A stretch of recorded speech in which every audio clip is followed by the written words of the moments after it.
Hi, good morning, everybody. Welcome to today's ISE webinar. I'm really pleased to be joined by Sophie Meaney. Sophie is Chief Commercial and Strategy Officer at Amberjack, and we're going to be talking about AI. Amberjack are one of our supplier partners. We have a long-term relationship with, and really pleased, of course, to be working very closely with Amberjack. It's through these kind of partnerships that we produce brilliant content like we're going to experience today. As with all our webinars, we like to keep them interactive. So please feel free to pop any questions into the chat function, or if you've got any comments to make, put them in the chat as well. I'll keep an eye on those as we go through, and then there'll be a bit of time at the end to ask any questions that you may have. We are also recording it, so this will go onto our website. So if you either miss anything or want to recap, you'll be able to do that. And also, if you want to share it around amongst colleagues, then you'll be able to do that as well. AI was only in the FT this morning. There was an article talking about the candidate experience, not talking too glowingly. I think it is something that I do see a lot of comment on, and not always informed comments, actually. It's surprising how I think AI is misunderstood, and I think there's a lot of people who assume that actually all recruitment decisions are simply made by computers and human interactions aren't involved at all. And we, of course, know that that is not the case. So really interesting and topical topic this morning. And Sophie's going to lead us through it. So welcome, Sophie. Can I hand over to you? Many thanks, Stephen. Yes, and I have to say this is an area that at Amberjack we've been focusing on fairly heavily for probably a good 6 or 7 years now, but it's still a topic that is really evolving, and one that I feel we learn more about every single day. And I'm really looking forward to today's session, not just for sort of sharing some of our thinking with all of you, but also to hear back from you on how you feel about this, because given it's I would say a relatively controversial area, there are some people who feel very passionately about this topic in both directions, people who are huge advocates for the application of AI, and others who are deeply concerned about its application and really conscious of the safety barriers we need to put in place to make sure that if AI is used, it's used appropriately. So I echo what Stephen just said. Please don't just put questions in the chat, though. Please also feel free to put your comments and any thoughts or any, I guess, questions, not just for me, but questions for all of us to collectively be considering as we think about AI in the context of student recruitment.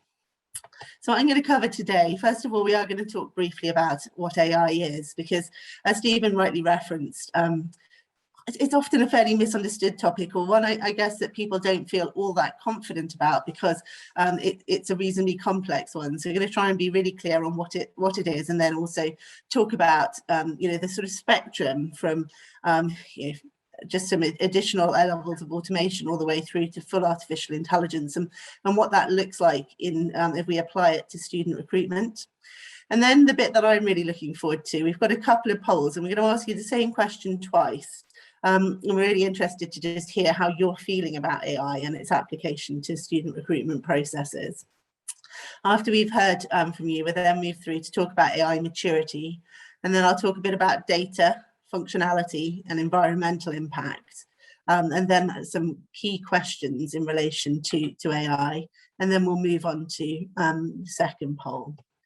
So first off, as promised, what is AI? What is artificial intelligence? I know there are a lot of words on this screen, and that's really just for individuals who want to reflect back on the detail in the future, because the main thing is, AI is really computers acting as humans. So there are key things which make AI as opposed to just automation, and that's where the technology is mimicking human cognitive functions.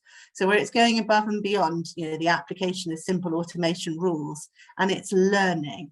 It's understanding language and complex inputs. It's actually reasoning, and it's processing things like social interactions and actively solving problems. And so it's really where a computer is able to do, or start to be able to do, things that typically to date have really only been human functions. And that's at a high level what we're talking about when we're talking about artificial intelligence.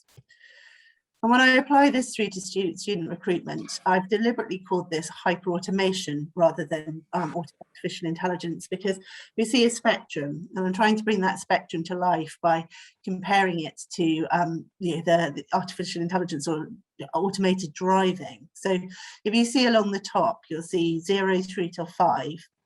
the change from the position of complete manual control all the way through to the point at which you don't really need a driver. The driver is doing absolutely nothing.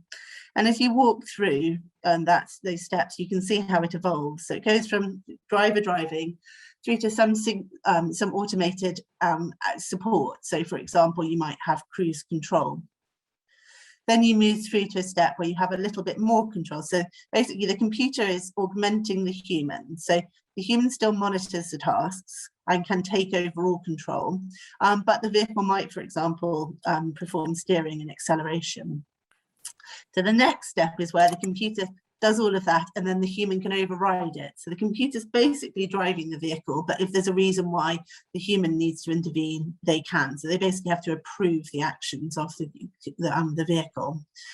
And then the next stage is really the final stage at the end, where there's zero human attention or interaction required. The vehicle's doing absolutely everything. As you can see from the icon, the person's able to read a book. Okay, so the first phase, that 0 through till 2, the humans monitoring the driving environment, and then from 3 through to 5, the automated systems monitoring that environment, and all the way up until 5, the human can intervene and override, but from 3 onwards, the computer's driving the activity. And if we then apply it through to sort of student recruitment, and I've broken it down into 3 areas. So I've looked at sourcing, assessment, and process management, and giving you some examples of how that might apply across that same spectrum. The first part is what we at Amberjack refer to as recruitment process automation.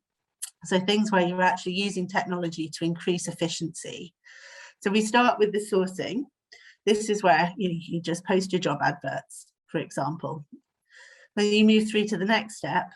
You might automatically post those to job boards. So I remember it's decades ago, actually, I'm showing how long I've been in the industry, but when aggregators first arrived, you could click a button and it would automatically post to the job boards that you'd selected, you'd tick the radio buttons on.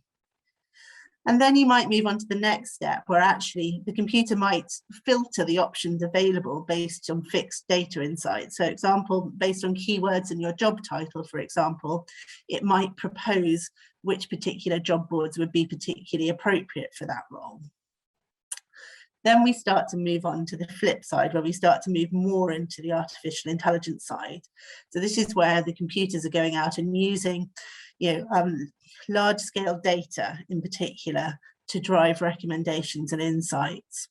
So on this step, on step 3 for sourcing, for example, the platform might go out there and use multiple different data sources from lots of different areas to look at similar role titles and similar target profiles, and then go out and recommend which job boards you might want to use. The next step up actually is when the platform not just searches and sifts it for the most appropriate place to post, but also might intelligently generate appropriate target content based on the other content that it can see out there and based on the success rates with those other job adverts. The next step, the point at which it becomes entirely AI driven, is when the platform uses natural language processing. So that is where the computer sort of communicates with the humans in normal language, not through stilted yes and no answers or decision trees, but actually in normal communication, typically through a chatbot, to then communicate with those auto-sourced candidates. So hopefully that sort of brings that to life. And then if we apply the same thing to assessment, on the left-hand side of the screen, we've got humans assessing. So the sort of standard traditional way, humans are doing everything. The next step through would be situational judgment tests or ability tests or personality profiles, which are auto-scored, but they are then progressed by a human based on the score. So you can imagine the next step there is where you've got those sorts of assessments which are then auto-progressed based on that score. And I'd say an awful lot of student recruiters at the moment are at that stage. The next step, though, is where we go beyond that, where the humans aren't setting the score that people have progressed on. The AI is making recommendations that the humans then accept or decline. next step through is when AI is auto-progressing assessments, so doing nearly all of the assessment and probably in more complex assessment situations here. We'll talk today, for example, about video interviews. And the artificial intelligence is making all of that decision, but humans can still override. And then the final step is where the artificial intelligence and automation is just running the whole process end to end without human input. And I won't go through all the same detail with process management because it follows the same pattern, but on one end of the spectrum, you've got humans processing candidates. On the other end of the spectrum, you've got chatbots using natural language processing to communicate entirely with candidates. So humans aren't having to have any involvement or any conversation or communication with candidates throughout. So right from the get-go, if you apply AI across all of these areas, you could have a world where the technology is going out and intelligently identifying where the individuals that you want to approach are, then communicating with those individuals, and then managing those individuals through a recruitment process, making selection decisions as you go. So hopefully that might have just explained a little bit about how artificial intelligence might be applied to student recruitment and what the difference is between recruitment process automation, which is, I would say, not really very controversial and has been around for a long time, through to artificial intelligence, where you're starting to see the computers doing some of the communication and where you're seeing the technology also driving some of the decision making using the application of logic and learning independently of human being or human input.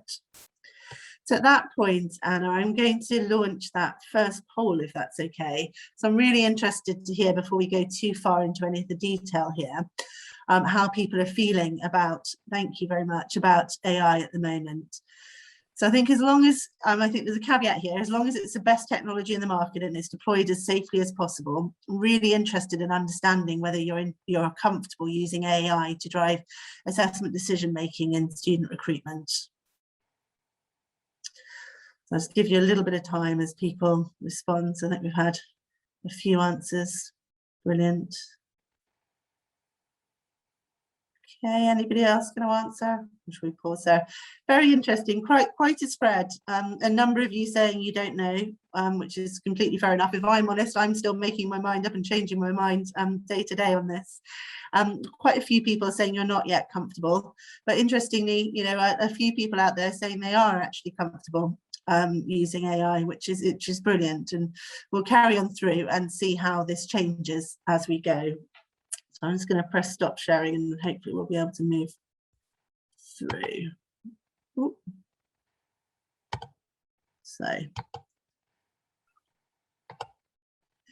I'm now just going to talk a little bit about some of the position or the reality in relation to artificial intelligence. And for those of you who are really interested in this area, I would recommend that you keep a close eye on the Gartner hype cycle for AI. It's really fascinating. It's updated typically once a year, and what you can see in front of you is the most recent version. And what you can see on that cycle is the sort of what they refer to as, for those of you not familiar with it, the hype cycle, which basically means the point at which, you can see the peak of inflated expectations up at the top. That's the point at which people, really have high expectations of the technology, but actually it's a bit premature, because you can see what follows afterwards. It's a trough of disillusionment. So usually after that peak, there's a period of time where people really sort of buy out of that particular innovation and start, because they recognize all the challenges and the flaws of it. And what we really want to do is get to that slope of enlightenment and then to the plateau of productivity. So the slope of enlightenment is where we're really properly understanding the technology, and the plateau of productivity is where we're able to get the optimal return from the investment of energy in it. So you can see that there are different technologies at different stages on this spectrum, and you can see the different coloured dots. They basically relate to the amount of time between where the technology is now and where the analysts believe or how long it's going to be before you reach that plateau of productivity. So you can see the different types of things up here. The things that are closest, things like AI governance in there, there's synthetic data. Those are recognizing about 2 to 5 years. You can see AI cloud services and deep learning, intelligent applications. We're in a relatively short window now 2 to 5 years away from people believing that those are really going to be at that point of optimal productivity. But other things in there, some of the apps a bit like, responsible AI, smart robots. You can see the dark coloured dots. Those are ones which are still sort of 5 to 10 years away. There are certain things there like the autonomous vehicles, which are 10 years away, because they're really bringing together an awful lot of the things previously mentioned up there. But one of the ones I find particularly interesting, if you all sort of zero in on the slope towards the trough of disillusionment, and you see the dark blue dot there, natural language processing, which is something we've already talked a little bit about, the ability for computers to properly communicate in the way humans do and to understand some of the complexities of language. That's still 5 to 10 years away from the plateau of productivity. And I'd like everyone to just sort of bear that one in mind as we go through, because that's often perceived to be one of the more mature aspects of AI, and one of the ones that people tend to perceive to be a little bit less controversial in its application in relation to assessment. So I think when I talk to people more broadly about artificial intelligence, so I talk to analysts in the technology market, for example, I think people feel like collectively we're still a good 8 to 10 years away from a point at which AI will be a daily reality and comfortably deployed without any safety nets. But you can also see that there are certain aspects of the overall technology which are sort of racing ahead. And if you compare this to even a year ago, an awful lot of those dots have moved very rapidly, significantly forward. There's a phenomenal amount of investment going into artificial intelligence at the moment. Something crazy like 70% of all of the investment that's gone in over the last 6 months has gone into AI-led technologies. So we are going to see the fastest and most rapid progression in this space over the next couple of years, and it is very exciting, but also very much evolving, and as you can see from this, far from mature. So I'm just going to then start with one of what I sort of see as the key reality in relation to artificial intelligence. Although, the name is artificial intelligence, actually the reality is that AI starts with humans and data. So although we're then going to be applying technology to that data, the data needs to be, got first of all originated by humans. It then needs to be cleansed, to be prepared, and to be manipulated. And then humans need to train a model, and they need to test that data. And then once they've supported it through some of the initial improvements, it might then be capable of self-sufficiency. But I think, as probably everyone on this call is aware, that initial reliance on humans and that initial reliance on the data that humans use to input to support that AI is really critical, and is probably the most fundamental foundational reality that we need to focus on when we're considering how appropriate it is to use artificial intelligence in the context of student recruitment. So I'm going to talk a little bit about the challenges, first of all, with data, since data is that fundamental foundational requirement for the application of AI. First of all, when we're looking at data sets that are available, we need to recognise that our significant restrictions in range with existing data sets. So if we're looking at your own organisations and we're looking at the training data that you have available, you've obviously only got data on individuals who are employed by your organisation or have been part of your recruitment process. And as you take them through the recruitment process, you get less and less information on those individuals. When we look at overall data sets, we also then have issues in relation to the reality of the cultural inputs, because you might be able to get a broad range of data, but it's only linked to a particular geographical location. And when you look at the same data set in a different location, you could have radically different inputs. We also have issues with the categorization, because all of data sets do rely initially on human judgment. So, for example, data that relates to human emotions and reading of faces, that has to be categorized in the first place to tell the computer, when you look at this particular image, it equals this conclusion. And when a lot of research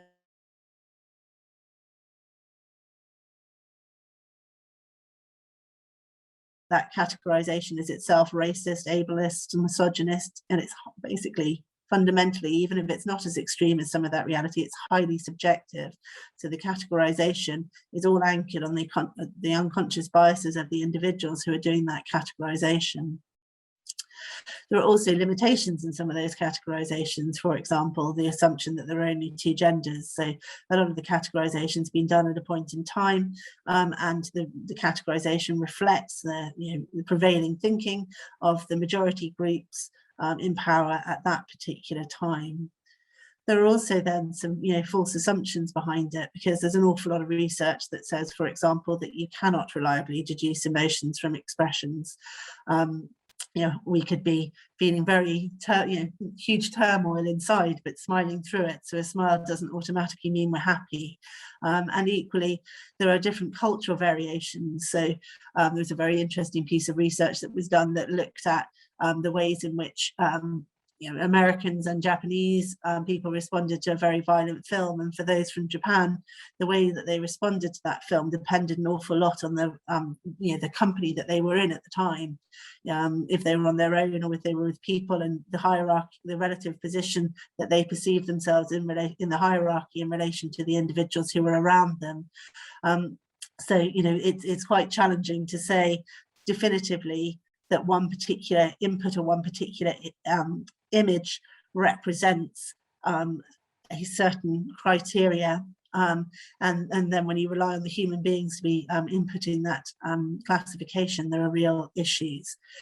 We also then need to look at the reality of being able to represent the total universe, because what we have at the moment, often within organisations, is a set picture of what success looks like, because we're able to look at where we've had successful performance in the past. But of course, that successful performance is, again, a restriction in range, because it's only been informed by individuals who have the characteristics of your incumbent range. There could be many, many other ways in which people could successfully achieve outcomes or demonstrate capabilities which haven't been captured in that data set. So just going to start with that one and say we've got some significant limitations in the original data sets that we use, or we could potentially be using to train artificial intelligence and algorithms.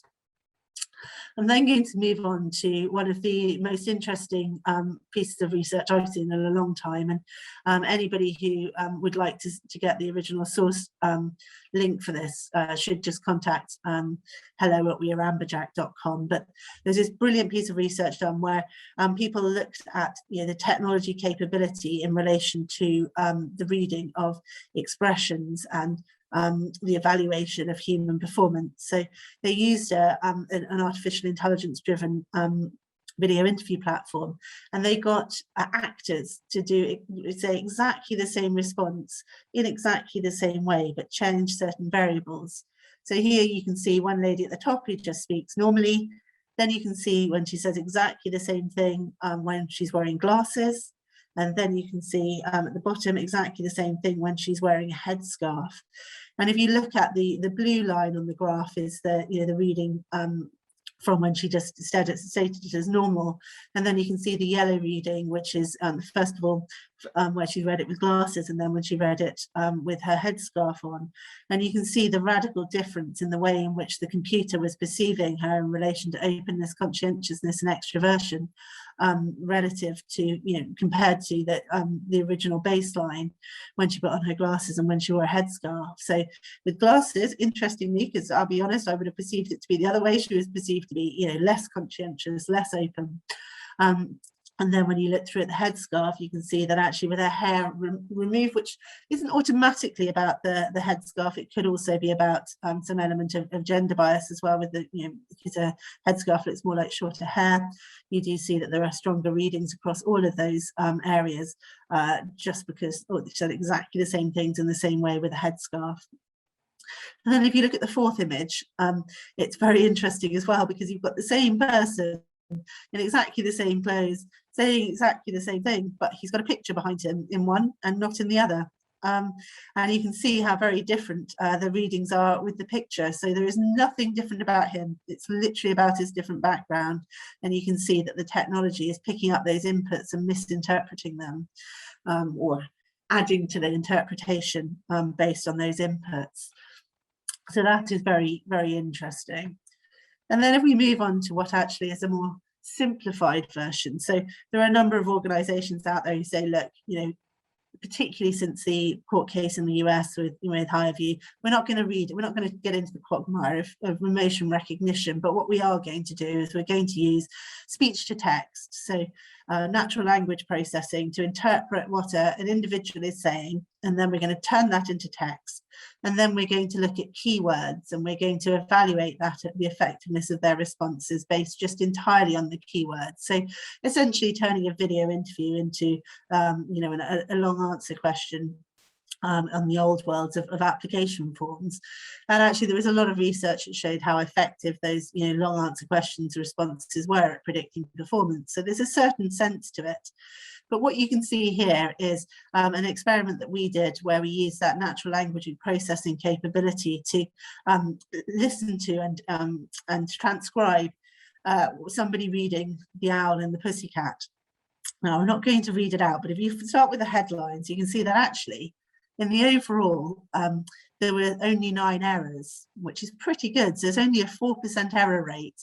But hopefully you've all got the image and you can read some of what was said, because although there were very few images, there are a couple of situations where the transcribing resulted in some very unfortunate errors and some very significant misinterpretations of what was being said. So although there weren't that many errors, the errors that there were quite significant. And it's worth saying that this with somebody who speaks English as a first language and who is using their best Queen's English, when you start to introduce any aspects of regional accents, or when you start to bring in people for whom English isn't the first language, that error rate does significantly increase. And this next step, I'm not going to spend an awful lot of time on, but I think it's something that people really are unaware of. And certainly when this came onto my radar, I was really surprised by it. I think it's the actual environmental impact of AI and just how hard computers are having to work to replicate tasks that humans can do very, very easily still at the moment. So AI might seem like a really efficient solution, but when you look behind the scenes of what's being necessary in order to drive that output, they are as yet not efficient, and humans are still more efficient than computers at doing simple all tasks, but even the simple ones. So it was a great experiment where a computer was able to learn through trial and error how to manipulate the pieces of the Rubik's Cube. But if you look at the effort that was required, 2.8 gigawatt hours of electricity, roughly the output of 3 nuclear power plants for an hour. That's a fairly significant environmental impact. And it's not dissimilar to Bitcoin. Some of you may be aware that the energy being used to produce Bitcoin is now equivalent to the energy consumption of the whole of the Netherlands. So these things that feel virtual actually aren't virtual. Even if it isn't your computer doing the work, there are computers somewhere doing the work and requiring the power to do the work as well. But I'm going to focus particularly on the use of AI in assessment, because for me, this is the area in which it becomes most controversial. Because if we look at the idea of sourcing, in reality, when we're going through sourcing at the moment, we're incapable of being able to get the message out to every single person who might be potentially interested in hearing about the opportunity. And so using AI to drive, as targeted an approach as possible, feels relatively innocuous. I think similarly as well, introducing efficiencies through the recruitment process, so long as it doesn't introduce process friction for certain groups over others, is often a positive, because actually AI can drive more tailored communications and can ensure that different populations who are applying to your process, experience that process in different ways. And so, hyperautomation can really deliver some value in those spaces. So I'm not really going to focus on process automation or sourcing so much as actually the use of AI in assessment, because I think this is really where there's the biggest decision to be made, because at the end of the day, assessment is really high stakes. It matters if we have a false negative. So if somebody applies who would be right for the role, or has the skills and abilities that we require, and we use AI and filter them out and don't give them the opportunity that they deserve through the process. So I think that's why, you know, AI is, you know, in assessment is the space that, you know, we most need to discuss as an industry. And I think hopefully this slide sums it up to some extent. So the scientifically and legally justifiable anchors for assessment to date are behaviours, skills, experience, motivation, intelligence. I think everybody here will be aware that even the use of personality and preference isn't an appropriate basis for decision making. There need to be, you know, clearly observable criteria, and they need to be, you know, objective criteria. The thing that AI anchors off is biodata. So if any of you have been through you know, training on unconscious bias and on best practice and assessment processes, you will know that actually biodata, for example, could be colour of hair, your age, etc. Use of those factors is typically no more predictive than chance. It's about word choice, and I think, you know, a word choice, I've definitely seen some situations in which there is a strong correlation between the number of words used in a sentence and the complexity of those words used and performance on the job. But I think we also need to reflect on the fact that actually some of those relying on those word choices can actually introduce some biases, because there's also a very strong correlation and overlap between, you know, word choice, complexity of sentences and educational advantage. So there's, you know, some positives to using word choice. There is evidence that suggests it may be predictive of job performance, but there is also evidence to suggest it may amplify some biases.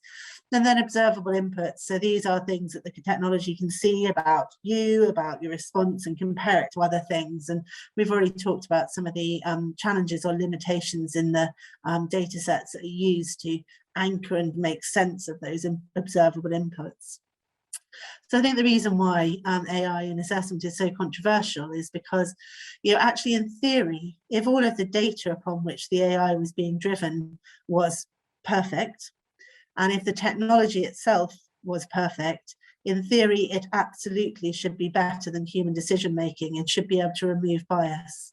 But when you have imperfect data inputs and when you have imperfect technology, actually what AI can do is amplify some of those some of those biases instead of remove them. And then, of course, you have the question of whether it really is cost and resource efficient. And I think at the moment this is inconclusive. I think, yeah, in most situations where you're considering AI-driven tools, they are typically as expensive as, you know, the human resource can be, and not always more efficient because of the effort that needs to go in up front to make sure that you train those algorithms. End up in a world in which actually, if they're off on the wrong basis, you then have to keep course correcting them as well. So a little bit of a summary on why it is controversial right now. Those limitations in the tech capability and the data inputs and the amplification potential for the biases as a consequence. You know, the fact that the stakes are really high, false negatives do impact lives. And I think there is a really interesting thing here, which is that actually we don't trust computers to make decisions about something so important to us. It doesn't yet feel right. And I think that's quite challenging for organisations to deal with, because actually that's a fairly emotional reality. And, you know, we always try to be very rational in business, but actually until we're in a world in which we can confidently say that, you know, AI is making better decisions than humans, it's a bit of a challenging thing for us to champion. And I think this last box at the bottom is one that is really very, very interesting and brings it all together as far as I'm concerned. You know, Kate Crawford actually works for Microsoft, but she works within their independent research team. And so she is there to be an internal critic of AI for Microsoft. And she asks some very important questions. And we often hear people talk about the ethics of AI, and it is really, really important that we do focus on the ethics of AI. But she says, actually, more importantly than the ethics of AI, what does, you know, who gets the benefit and who potentially is harmed by AI? And I think in the context of recruitment, that is really interesting, because parallel to, you know, this emerging reality of AI, we have had a strong re-emergence of focus on inclusivity. And actually, when AI is based on training AI training is based on an incumbent population, the reality is that the application of AI at the moment is much more likely to benefit people who have things in common with incumbent populations than those who might be different from that majority group. So arguably what it does do is reinforce the status quo, rather than create a basis upon which we can be more inclusive. And it will continue to do that until those data inputs are more complete, and until we have much more significant recognition of those limitations in our data inputs. So just bringing this through to a summary position, and then what I'm going to do is go back to a poll and then hopefully look at some questions and comments. But basically at the moment, we've got limitations in the data, limitations in the tech effectiveness, and inherent existing inequalities in the workforce. And so AI today will be biased. But this is where I then want to pause and say that there is a big flip side to this, because the AI will be biased. That's true. It will not be perfect. But humans are biased. Humans are not perfect either.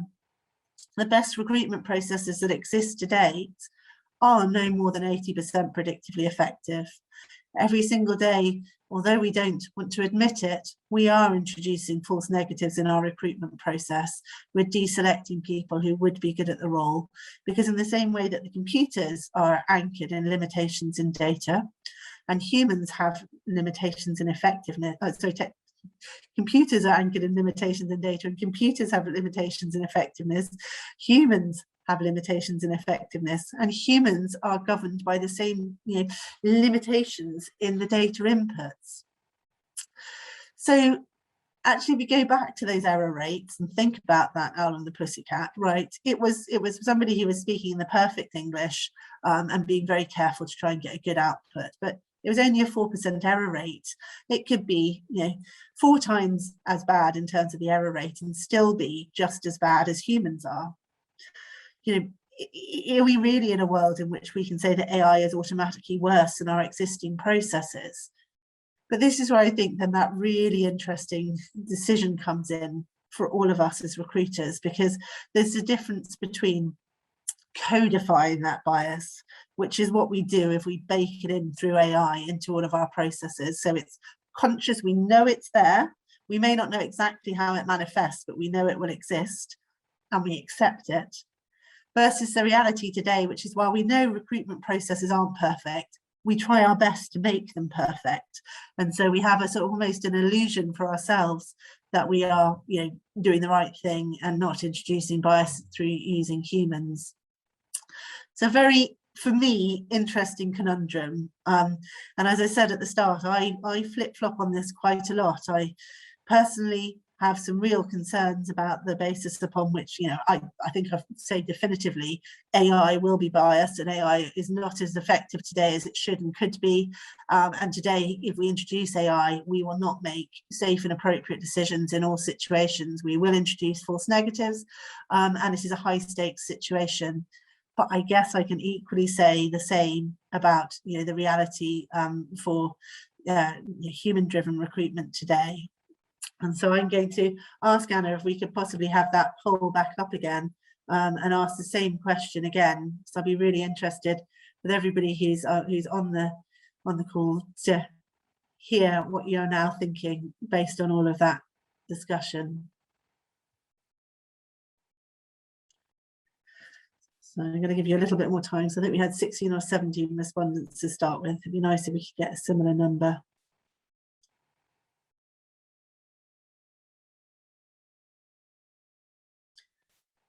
So at 11:15, just give you a couple. There we go, a couple more people to vote through. Interesting. So what's really interesting to me is we still have got a couple of people who are saying that they are comfortable with the use of AI, which was the same as at the start.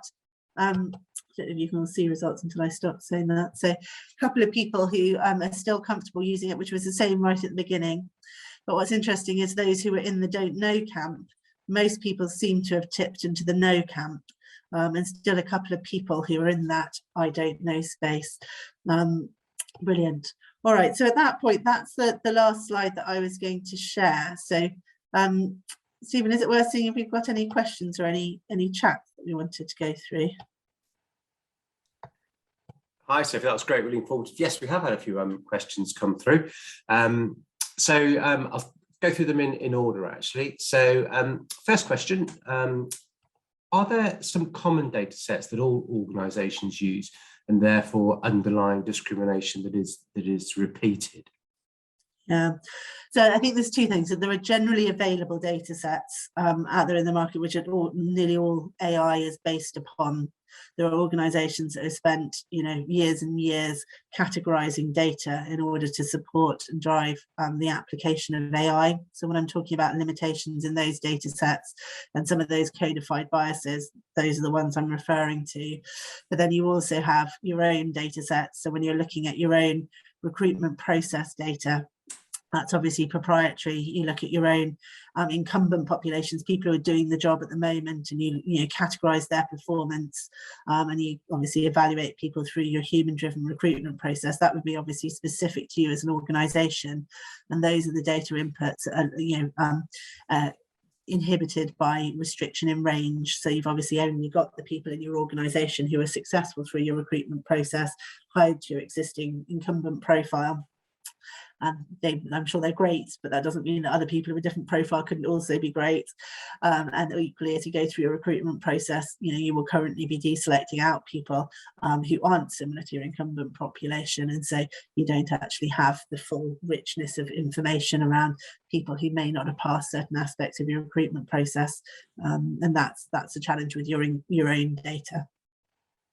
So interesting. I always assumed that it would be proprietary data that's competitive organisations announce rather than actually organisations that's what their business is collating and selling data. It is, and I think if you think about, and I won't name any names, but if you think about a video interview provider that's using AI, and there are a few of them, so I'm not automatically talking about one, but what they're doing is they will categorise your roles into a role. So let's use student recruitment, they have a graduate role, and they will look at your data for that graduate role alongside the data from every other organisation that is using their system for graduate roles. And so they do categorise it, and that's where you get into a level of, you need standardisation to be able to drive AI, but you also then move away from some of the nuance. So in those situations as well, there'll be the base level of data sets that are out there that train models. So we'll teach the algorithm how to recognize emotions, for example, and then it will be trained by all of the data, not just from your own inputs, but all of the other applications of the AI, which in theory makes it stronger, but also where some of those biases are being ingrained, it then amplifies them further.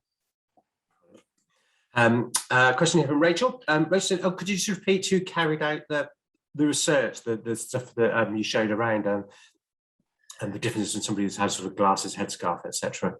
There's actually a whole website on it. So it's a German website. It was a German piece of research. So if people are, either we can ping it out as to everybody who attended, or if people just want to email hello@weareamberjack.com, we can send you the link, because I haven't, I'm afraid, put it in the slides, which I should have done, so I haven't got it at my fingertips.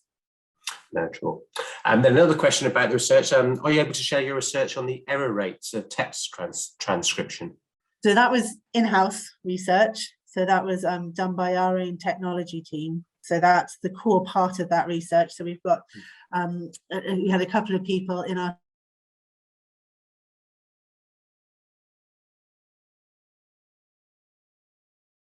the best natural language processing tools. It's an Azure plugin, and so it literally does it transcribes, it does a transcript from speech to text, and that script that you saw there was the output of that transcription, and the highlight piece is just the errors compared to the reality of what was being read. So you've seen the source research there. Got it. Another question, this is an interesting question from Anne. So talking again about that research, into the glasses, headscarf, etc., should we advise candidates to do things like ensure bright lighting, appear to have short hair, no glasses? So I guess Anne's asking, how far do you take this in terms of recommendations we give to students? Well, and I think that's the reality is very few organisations, as you said right at the start, Stephen, are using that kind of artificial intelligence through a selection process. There are a couple I was aware of who were and who've stopped because now this evidence has come to light and shows, you know, that there are unreliable conclusions being driven. So I probably wouldn't worry students, because I think in sharing that sort of advice, we sort of perpetuate the myth that, you know, all organisations are doing this at the moment, and that they aren't. I think even some of the, you know, most well-known video interview providers that have AI have now moved away from any of the visual recognition. So there was a big court case in the US which said because of the unreliability of emotion recognition, and that you can't deduce that just because somebody did a particular expression, you know, you can draw a conclusion of how they were feeling, that they're no longer using those. So where AI is being used more typically now in the video interviews, it's being used on the natural language processing, text and speech to text, and then keyword. So I think, you know, it's highly unlikely that students today are going to be disadvantaged by wearing their hair long or wearing glasses. Got it. Or a picture in the background. Question from Simon, just following on about the text transcription. Do you know the sample size for the text transcription? As in the number of people who we got to complete it. I'm guessing that's what he means. Yes. Yeah, no, it's literally just one person in our tech team. So it's a sample size of one, but you can go and do it as well, and probably you'll get an even greater error rate, because we were deliberately trying to make it effective. So this was part of our own sort of proof of concept for, you know, considering whether or not we build out our own technology. So we were deliberately trying to make it work, and I think that's why some of those conclusions are so, you know, alarming. Definitely. Question from just how many organisations do you think are using a completely automated process at application form stage? So I think it's a little bit different if we're talking about application form, because I do think there are a number of organisations that, for example, will automate the evaluation of key criteria, and they will then put you through to an automated assessment that's more on that RPA front rather than the application of AI. So I think, you know, an awful lot of organisations right now will not have a human evaluation until the completion of a couple of stages, but that's in a very different space from AI. That's automation of decision making based on, for example, ability tests, you know, situational judgment, etc., which are anchored in behavioural evaluation, and they're properly validated. So those are much less concerning. They still have those realities that they are based on your incumbent population. So the ways in which they're defined and, you know, validated are by saying this is what good looks like and good performance looks like in your business. So there are limitations in their range, but they are not using computers to make judgments. They are based in, you know, yes, no decision making, which computers are very good at doing accurately. So I think those are at the, you know, gentle end of the hyper automation spectrum, less concerning, because the computer isn't essentially amplifying its potential biases by saying, oh, I can draw this conclusion from this piece of information, connect it with this other piece of data that I've received, and therefore draw this other potentially wrong conclusion, and start to go off in its own course. Yes, that's more a situation where somebody plugs in, you know, in the way that you would, you know, I'm old enough to remember paper tests. Paper tests still give a score, exactly, and you say, yes, that passes or doesn't. It's simply a computer making that kind of exactly. So I think in assessment, if we go back to my, let me see if I can skip back to this. I think we've got quite a few. Most organisations, I would say, these days are at step 2, sorry, just this side of what we would consider AI. So where, you know, they've got some automated assessments, but those are all anchored in, you know, right, wrong answering, and where the, you know, the ATS will then auto progress or auto reject based on the scores from those assessments. But those assessments aren't being assessed using AI. They're being assessed based on rules that have been human input based on technical validations. Do you think there's a danger that actually students in particular think that it's computers making the decisions all the time, and it's not? I mean, this is an example, an old example, but my previous role, we had somebody who did the initial pre-screen on applications. She was a mother, so she quite liked to do her work at all sorts of odd hours, sometimes midnight. And we actually had to put a break in between when she inputted her decisions and when the message was sent, because sometimes if a student sent an application at midnight and she was online, she would actually get to it pretty quickly and could turn it around in an hour. But it was too quick. And students went, "Oh, your computer said no." And we're like, "No." So we actually, is there a danger that students actually think it is the computer making the decision all the time? Was there a reputational danger for our industry when actually it still is human beings involved in some way? I mean, this is very much my opinion, rather than anchored in any sort of data or research. But my perception is that actually students these days expect a level of intelligent automation. They actually do. They expect the businesses they're joining to be digitized, and so they would expect organizations to automate in the pieces that make sense to automate. And I think they absolutely understand how automation works actually in a way that other generations don't necessarily. So they will see when they're completing killer questions, for example, that they would drive an automated output, and they would expect that. If you put a delay on it, I think they then think that's just weird. And they will recognize if they're doing a blended assessment, for example, that there are aspects of that will be auto evaluated and other aspects that will be human.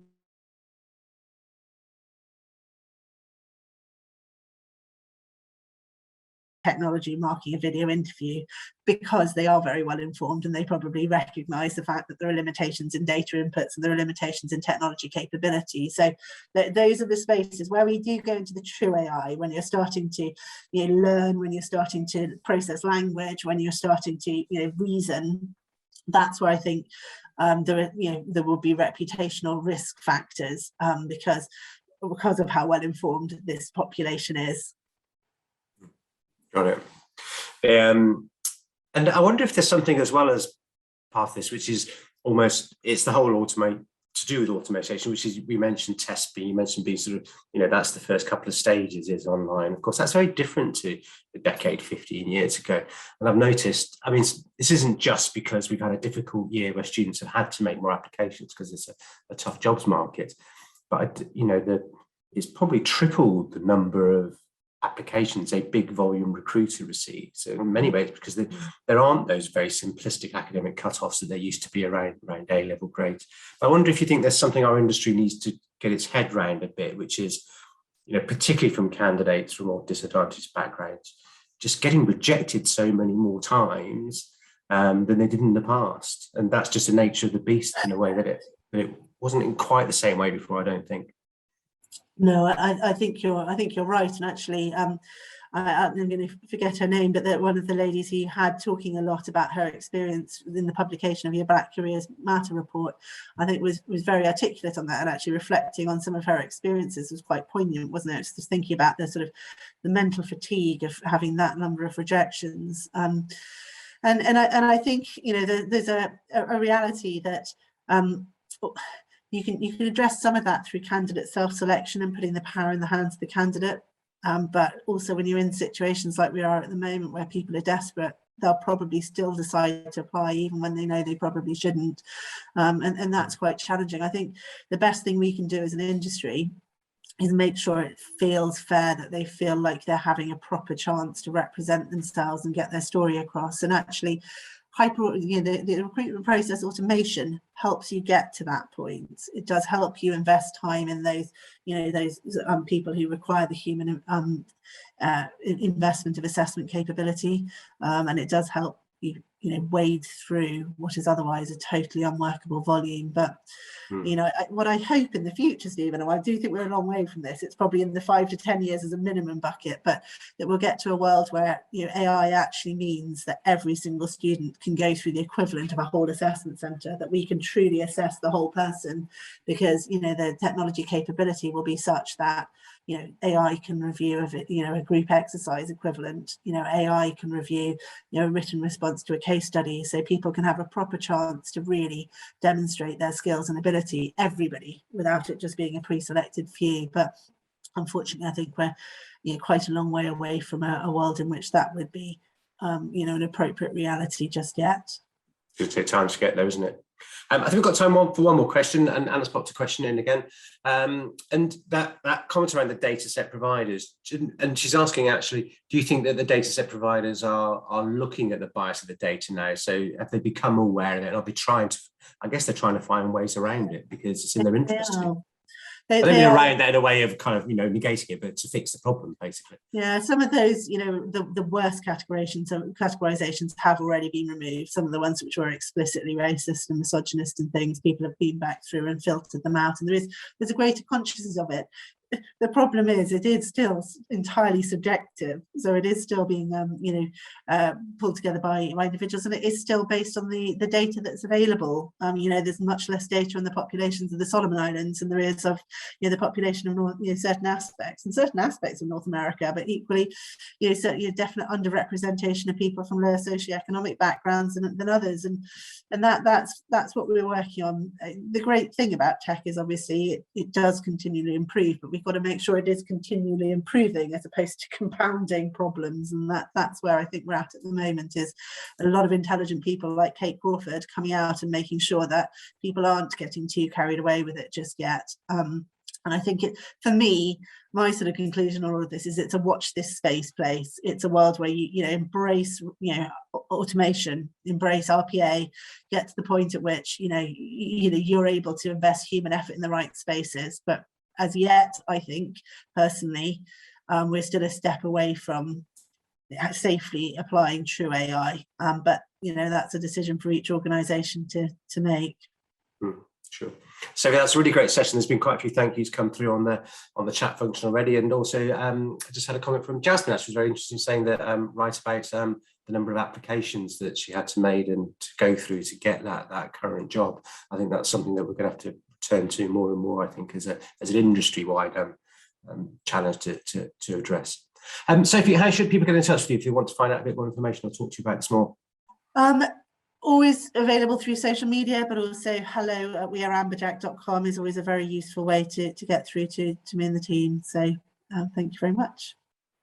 Great, thanks very much. That was a really interesting session, Sophie. So as we said at the start, we recorded it. So if you want to go back and revisit any of that content, please do. And also we will put the recording on our website, and it will go into the newsletter, so you'll be able to share that around to other people who you think will be interested. So thanks, Sophie. Really, thank you very much for putting all that together. Very insightful, very interesting. Take care, everybody. Hope you're not all freezing cold as the winter starts to bite in, and we should all talk to you again soon. Talk to you soon, Sophie. Thank you. Cheers, Stephen. Bye now. Bye now.